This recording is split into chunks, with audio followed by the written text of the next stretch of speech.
one Adam about a 13-year-old girl. Her name is Weam, 13-year-old, and with a 29-year-old, and they asked. She said the girl, she can't say no. It's against her culture. Rob, you have the one that I just sent you. That's it, Rob. Pat, look at this poor girl.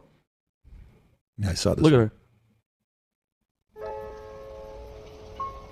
Oh, that drives me crazy. Same show. Same show. What annoys you the most? I didn't finish my studies. She's 13 years old.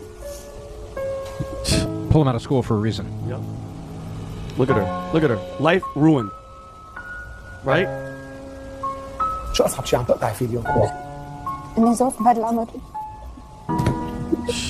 You can pause. Yeah, pause. Okay, and here's my thing, and that actually makes it hard for me to talk, and I want people to understand this. This isn't all Muslims are bad people, and I know a lot of people out there I'm gonna get the messages, and I can give a shit. Okay, but Islam as an ideology is rooted in original texts and traditions that that include extreme conditions, especially to women and children. Okay, we're not talking about people. We're talking about the foundation. All right. Anytime I criticize another country's leader or government, automatically I get a blanket over the entire people. Okay, but let's go to the truth. Okay, and I don't care who you are out there. If that doesn't bother you, there's something wrong with you. Okay, however you're programmed is wrong, okay? And I'm going to go back to Muhammad. He married Aisha when she was 6, okay? Consummated the marriage when she was 9, okay? Muhammad was in his 50s, I do believe, Rob. You can fact check me if I'm wrong. That's not fringe. That's mainstream Islamic teaching, okay? And it's still being justified just today, as you're seeing right there in that freaking video, with the girl whose life is destroyed for the rest of her life, all right? Now, fast forward to this, and we're seeing this, where they're ruined. She can't say no because it's against her culture, okay? And then, what you're talking about these cities and all this stuff, Pat, slowly but surely, that culture is shaped in Sharia law, which is based in the Quran and the Hadiths, Hadiths, same text, okay? And let's walk through the Sharia law, because, guys, at the end of the day, say what you want. Look what's happening in Europe. Okay, look what's happening. Sharia law, child marriage in many Islamic countries. Ready? Child marriage is legal. You guys are seeing it.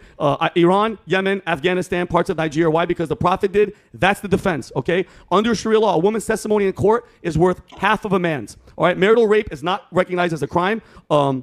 Apostasy, leaving Islam, is punishable by death. Blasphemy against the Prophet Muhammad, you'll get killed. Remember who was the guy, Tom, that drew the thing about Muhammad? Charlie Hebdo. Yep. And what happened to that guy?